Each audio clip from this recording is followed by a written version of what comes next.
Hello વિદ્યાર્થી મિત્રો, હું ચૌહાણ અપેક્ષા આપના જ યુટ્યુબ ચેનલમાં હાર્દિક સ્વાગત કરું છું. તમે ભણી રહ્યા છો diploma electrical 5th semester ECA chapter number 3નો પાર્ટ 2. પાર્ટ 1ની અંદર આપણે ઉર્જાના કાર્યદક્ષ સાધનોની જરૂરિયાત કઈ રીતે પડે છે, પછી સ્ટાફિંગ અને ટ્રેનિંગ શું છે, અને અલગ અલગ ખર્ચાઓ, કોઈ પણ પ્રોજેક્ટ હાથમાં લઈએ તો એના અલગ અલગ ખર્ચાઓ જે હતા, પ્રારંભિક ખર્ચ, સ્થાપના ખર્ચ, વ્યાજ ખર્ચ, ઘસારા ખર્ચ, રનિંગ ખર્ચ અને જાળવણી ખર્ચ, બરાબર. એ પણ ડિટેલમાં આપણે જોયેલું હતું અને મોસ્ટ ટાઈમ્પી ક્વેશ્ચન, બરાબર, એ હતો. હવે આજનો ટોપિક છે વ્યાજ ખર્ચ. વ્યાજ ખર્ચ એટલે શું? તો કોઈ પણ આપણે નવું ઇક્વિપમેન્ટ ખરીદીએ તો એના પાસે જે મૂડી જોઈતી હોય આપણે કોઈ પણ સંસ્થા કે બેંક પાસેથી લઈએ તો એ લેશું તો એ સંસ્થા જે છે અથવા તો બેંક જે છે એ એના ઉપર વ્યાજ વસૂલ કરશે. તો એ વ્યાજ ખર્ચની ગણતરી કઈ રીતે કરવી? તો એના માટે બે ટાઈપના વ્યાજ છે, એક સાદું વ્યાજ અને બીજું છે ચક્રવૃત્તિ વ્યાજ, બરાબર. પહેલાં આપણે જોશું સાદું વ્યાજ. તો સાદું વ્યાજનું સિમ્પલ ફોર્મ્યુલા છે PRN/100. I = PRN/100, બરાબર.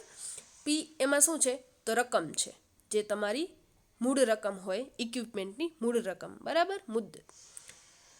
આર જે છે એ વ્યાજનો દર વર્ષે ઈ ઇક્વિપમેન્ટની રકમ ઉપર કેટલો વ્યાજ લાગશે એ વ્યાજનો દર છે આર, બરાબર.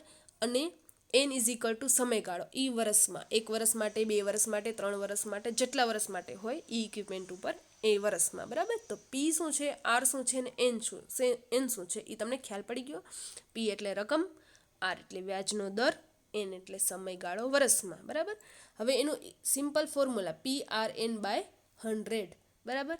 હવે દાખલા તરીકે આપણે કોઈ એક એક્ઝામ્પલ લઈએ, કોઈ ઇક્વિપમેન્ટની વેલ્યુ છે 50 લાખ, બરાબર. એ 50 લાખનો 11%ના દરે લીધેલ હોય તો દર વર્ષે કેટલું વ્યાજ આપણે નાણાં બેંક વસૂલ કરે એની ગણતરી છે, બરાબર. તો સિમ્પલ ફોર્મ્યુલા PRN/100, એમાં બધી જ વેલ્યુ પુટ કરી દો કે P = 50 લાખ, R = વ્યાજનો દર છે, તો અહીંયા વ્યાજનો દર કેટલો છે? તો 11%, બરાબર. તો 11% લખ્યો. અને એન એટલે કેટલા વર્ષમાં? તો અહીંયા આપણે દર વર્ષે એટલે 1 વર્ષ, બરાબર.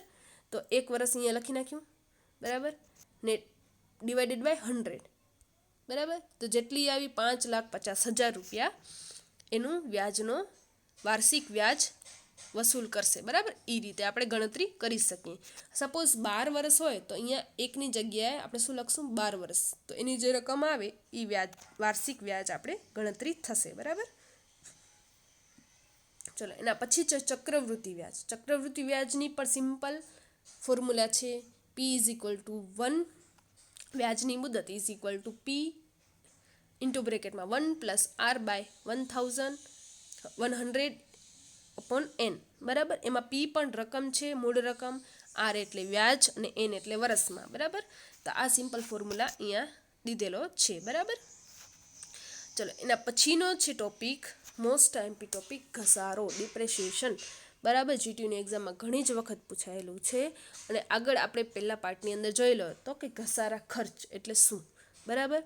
તો આપણે શાંતિથી સમજીએ કે શું કહેવા માંગે છે. જો કે આગળ જોયું તે પ્રમાણે કોઈ પણ ઇક્વિપમેન્ટનું ઉપયોગી આયુષ્ય હોય છે, બરાબર. અમુક આયુષ્ય હોય છે કે આયુષ્ય પૂરું થાય એટલે ઇક્વિપમેન્ટ જે હશે એ ઓછું વર્ક કરવા લાગી જશે, બરાબર. એની આયુષ્ય ઓછું થઈ જશે. તેટલા વર્ષને અંતે ઇક્વિપમેન્ટને બદલી કરવી જરૂરી છે, બરાબર. જો આપણે બદલી ન કરીએ તો એનર્જી સેવિંગ ન થાય, વધારે એનર્જી ખાશે, બરાબર. તો એ આપણે લોસીસ જાય. એટલા માટે કરીને એ ઇક્વિપમેન્ટની બદલી કરવી ખૂબ જ જરૂરી છે. તેટલા વર્ષ પછી નવું ઇક્વિપમેન્ટની ખરીદી માટે મૂડીની જરૂર પડે. હવે અમુક વર્ષ, જેમ કે આપણે એક્ઝામ્પલ લીધું હતું કે કેપેસિટર બેંક, બરાબર. કેપેસિટર બેંકની આપણે ખરીદી કરવી છે, એનું આયુષ્ય 25 વર્ષ છે. તો 25 વર્ષના અંતે, 25 વર્ષ પૂરા થાય પછી એ કેપેસિટર બેંકની આપણે ચેન્જ કરવી પડશે. તો એના માટે મૂડીની, એ આપણે ખરીદશું તો એના માટે મૂડી તો જોશે ને. તો એ મૂડી, બરાબર, અમુક વર્ષે આપણે અલગ રાખી દઈએ. એટલી એક ભેગી એવડી લાખોમાં આપણે મૂડી લગાવી ન શકીએ, બરાબર. આપણા પાસે હોય નહીં એટલા રૂપિયા. તો એ એટલા બધા લાખો રૂપિયા ભેગા કરવા હોય તો અમુક વર્ષના અંતે એ અમુક રકમ અલગ અલગ રાખવામાં આવે, સેવિંગ કરવામાં આવે, બરાબર. તો 25 વર્ષના અંતે એ ખૂબ જ મોટી મૂડી જે છે એ ભેગી થઈ જાય ને પછી આપણે કેપેસિટર બેંક આપણે ખરીદી શકીએ, બરાબર. તો અમુક રકમ દર વર્ષે અલગ મૂકવામાં આવે છે, તેટલા વર્ષ પછી નવું ઇક્વિપમેન્ટની રકમ મળે, બરાબર. 25 વર્ષ હર વર્ષે આપણે 60,000 મૂકતા, અહીંયા 60,000, બીજા વર્ષે 60,000 મૂકે, ત્રીજા વર્ષે 60,000 મૂકે, એવી રીતે 25 વર્ષ પછી એ લાખો રૂપિયાની જે રકમ જે છે એ આપણે ભેગી થઈ જાય અને પછી આપણે એ કેપેસિટર બેંકને ખરીદી શકીએ. તો હર વર્ષે કેટલી રકમ અલગ મૂકવી, બરાબર, ઇક્વિપમેન્ટ માટે, તો એની ગણતરી 3 રીતે થઈ શકશે, બરાબર. હર વર્ષે કેટલી રકમ અલગ મૂકવી એની ગણતરી 3 રીતે થઈ શકે. પહેલું જે છે સ્ટ્રેટ લાઇનની રીત, બીજી છે ઘટતી કિંમતની રીત અને ત્રીજી છે સિંકિંગ ફંડની રીતે, બરાબર. મોસ્ટ પોપ્યુલર જે છે એ સિંકિંગ ફંડની રીત છે, બરાબર. એના સમ પણ ઘણી વખત જીટીયુની એક્ઝામમાં પૂછાઈ જાય છે. તો સૌથી પહેલાં આપણે જોશું સ્ટ્રેટ લાઇનની રીત. તો સ્ટ્રેટ લાઇનની રીત એક વખત પૂછાયેલી છે તો પણ નજરમાં રાખવી, બરાબર. તો એમાં શું કહેવા માંગે છે, સિમ્પલ ફોર્મ્યુલા, ડેપ્રેશિએશન ચાર્જ એટલે શું, તો હર વર્ષે કેટલી રકમ ઇક્વિપમેન્ટ માટે અલગ રાખવી આપણે, ઈનો ખર્ચ, બરાબર, એને શું કહેવાશે, ડેપ્રેશિએશન ચાર્જ, બરાબર. તો સિમ્પલ ફોર્મ્યુલા છે P-S/N, જેમાં P શું છે તો સાધનોની મૂળ કિંમત, જે આપણે સાધન ખરીદ્યું હશે ત્યારે કેટલી કિંમતમાં પડ્યું એ મૂળ કિંમત, બરાબર. S એટલે salvage value, salvage value means સાધનના ઉપયોગી આયુષ્ય પછીની ભંગારની કિંમત. 25 વર્ષ પછી કેપેસિટર બેંકની કિંમત કેટલી હશે, બરાબર, ભંગારમાં જશે તો એ કેટલી કિંમતે આવશે એને શું કહેવાશે, સાલ્વેજ વેલ્યુ. અને N એટલે એનું આયુષ્ય, જેમ કે કેપેસિટર બેંક હોય તો 25 વર્ષ, બરાબર. હવે ફોર એક્ઝામ્પલ તરીકે આપણે અહીંયા જોઈએ કોઈ પણ ઇક્વિપમેન્ટની ઇનિશિયલ કિંમત જે છે એ 3 લાખ છે, તેનું ઉપયોગી આયુષ્ય 25 વર્ષ છે અને 25 વર્ષ પછી એની ભંગારની કિંમત કેટલી છે, 25,000, બરાબર. તેનું ડિપ્રેશિએશન ચાર્જ, હવે ઈ ઇક્વિપમેન્ટ આપણે 25 વર્ષ પછી ખરીદવું હોય તો આપણે હર વર્ષે એને કેટલી રકમ અલગ રાખશું, તો એ 25 વર્ષના અંતે એટલી 3 લાખથી વધારે આપણા પાસે મૂડી હશે, બરાબર. તો એના માટે ગણતરી કરવી હોય તો શું હશે, P-S/N. P એટલે 3 લાખ, S એટલે 25,000 અને છેદમાં 25 વર્ષ, 25 વર્ષના અંતે છે એટલા માટે, બરાબર. તો કેટલી રકમ આવી, 11,000. તો 11,000 દર વર્ષે આપણે રાખશું અલગથી, ત્યારે એ 25 વર્ષ પછી આપણે ભેગી થઈ શકશે, બરાબર. આ તો કોઈ પણ ઇક્વિપમેન્ટની 3 લાખ જેટલી વેલ્યુ છે.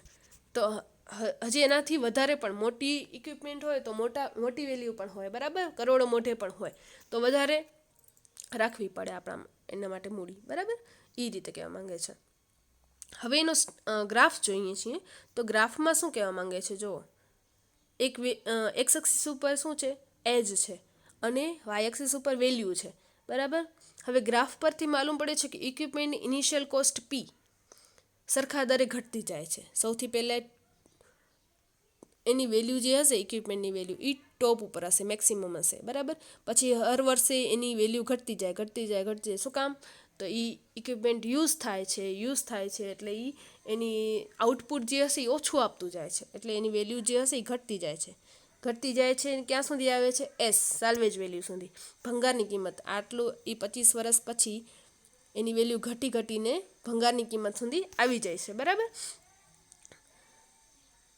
અને ઉપયોગી આયુષ્યને અંતે એની સ્ક્રેપ વેલ્યુ એટલે ભંગારની વેલ્યુ, બરાબર, S જેટલી થાય છે. હવે ડેપ્રેશિએશનનો દર રૈખિક છે, તમે અહીંયા જોવો છો ગ્રાફ ઉપરથી કે એનો જે ઘટવાનો દર છે, એનો આયુષ્ય ઘટવાનો દર એ રૈખિક છે, એક સીધી લાઈન છે, એટલે આને શું કહેવાશે, સ્ટ્રેટ લાઇનની રીત, બરાબર. હવે આ રીત સાવ ઇઝી છે, ગણતરી પણ ઇઝી છે, બરાબર. P-S/N ખાલી સિમ્પલ ફોર્મ્યુલા છે, પરંતુ આ રીતના 2 ગેરફાયદા છે. કયા ગેરફાયદા છે, તો ઘસારાનો દર અચળ રહે છે, બરાબર. હર વર્ષના અંતે અચળ રહે, કોઈ પણ ઇક્વિપમેન્ટનો ઘસારાનો દર અચળ ન હોય, બરાબર. આ ધારણા સાચી નથી, બરાબર, કારણ કે જેમ સમય પસાર થાય છે તેમ ઘસારાનો દર વધતો જાય છે. પહેલા વર્ષે ઓછું ઘસાય, પછી બીજા વર્ષે એનું ડબલ ઘસાય, બરાબર. એ રીતે ઘસારાનો દર હોતો હોય છે. પણ અહીંયા તમને સ્ટ્રેટ લાઇનની રીતમાં શું કહે છે કે દર વર્ષે એટલું ને એટલું ઇક્વિપમેન્ટ ઘસાય છે, એ સાચું નથી, બરાબર. એ ધારણા ખોટી છે. તો પેલો આ ગેરફાયદો એ છે કે આપણે ગણતરી કરીએ તો પરફેક્ટ વેલ્યુ ન મળે. દર વર્ષે જે રકમ બાજુમાં મૂકવામાં આવે છે તેના પર મળતા વ્યાજની રકમની ગણતરી કરવામાં આવતી નથી. બરાબર, તો આ બે ગેરફાયદા છે સ્ટ્રેટ લાઇનની રીતમાં. બરાબર, તો આજે આપણે જોયું કે વ્યાજ ખર્ચ અને એનામાં સાદું વ્યાજ અને ચક્રવૃદ્ધિ વ્યાજ, ને બીજો છે મોસ્ટ આઈએમપી ઘસારો. બરાબર, મોસ્ટ આઈએમપી રીત. ઘસારો 2 માર્ક્સમાં પૂછાય છે અને ઘણી વખત 3 કે 4 માર્ક્સમાં પણ પૂછી લે છે. કઈ રીતે? તો ઘસારો વર્ણવો અને કોઈ પણ એક રીત ડિટેલમાં સમજાવો, તો તમને ગ્રાફ સાથે સમજાવવી પડે. બરાબર, તો એ રીતે પણ પૂછાય છે. તો આજે આપણે પાર્ટ 2ની અંદર આટલા સુધી રાખીએ. ધન્યવાદ.